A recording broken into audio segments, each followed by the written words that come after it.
एक तरफ कुछ लोग विराट कोहली को ट्रोल कर रहे हैं तो वहीं कुछ लोग ऐसे भी हैं जो विराट कोहली की तारीफें कर रहे हैं।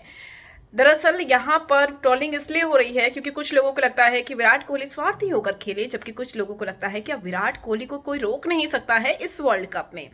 वैसे भी हर भारतीय को अब यही लगता है कि वर्ल्ड कप इंडिया का है। चलिए आपको बताते हैं क्या कुछ कहा है विराट की इस पारी को देखने के बाद वसीम अकरम ने, जो कि पाकिस्तान के पूर्व प्लेयर हैं और अपनी राय वर्ल्ड कप को लेकर अक्सर वो रखते रहते हैं।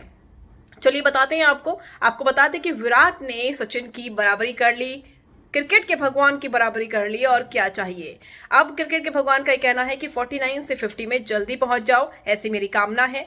विराट कोहली काफी इमोशनल हो गए सचिन के इस मैसेज को सुनकर, लेकिन वसीम अकरम ने बहुत बड़ी बात बोल दी है और साथ ही साथ बताया है कि वो जो पिच थी, जो कोलकाता के ईडन गार्डन में जो मैच चल रहा था साउथ अफ्रीका के खिलाफ, उस मैच में जो वो पिच थी वो बहुत ही टफ थी। वो पिच इतनी आसान नहीं थी, बॉल बहुत ज्यादा स्विंग हो रही थी और विराट ने जमकर खेला। उस पिच में अगर विराट ने शतक बना लिया तो आप समझ सकते हैं कि विराट किस तरह का गेम खेल रहे हैं। इतना ही नहीं, उन्होंने रोहित की भी तारीफ की। अब यहां पर वसीम अकरम ने एक इंटरव्यू में सीधे सीधे कहा है कि कोहली की जितनी तारीफ की जाए उतना कम है। कोहली ने यह बता दिया है कि अब वो सीढ़ी के ऊपर है, उसे कोई नहीं रोक सकता और ना ही उसकी तुलना अब किसी से हो सकती है। पूर्व गेंदबाज वसीम अकरम ने यह भी कहा कि आजकल की दुनिया में जिन्हें मॉडर्न ग्रेट कहते हैं वो उन सब से बहुत आगे हैं। आज की जो पिच थी ना वो आसान थी, लेकिन रोहित ने जिस अंदाज में बल्लेबाजी की उससे भारत के ऊपर जो दबाव था उसको हटा दिया। क्या कमाल की बैटिंग थी, कुछ अलग ही अंदाज था। लेकिन इसके बाद कोहली ने जिस अंदाज में पूरी पारी को संभाला वो कमाल का अनुभव था। वसीम अकरम को यह लगता है कि अब भारत को रोक पाना बहुत मुश्किल है, अब भारत को नहीं रोक सकते हैं। भारत ने जो परफॉर्म किया है वो एक अच्छी प्लानिंग के तहत हुआ है।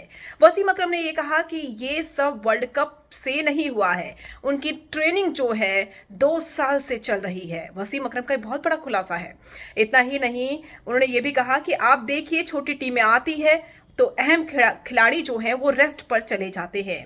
एशिया के बाद जब ऑस्ट्रेलियाई सीरीज हुई थी तो भारत के बड़े बड़े खिलाड़ी उसमें खेले नहीं थे।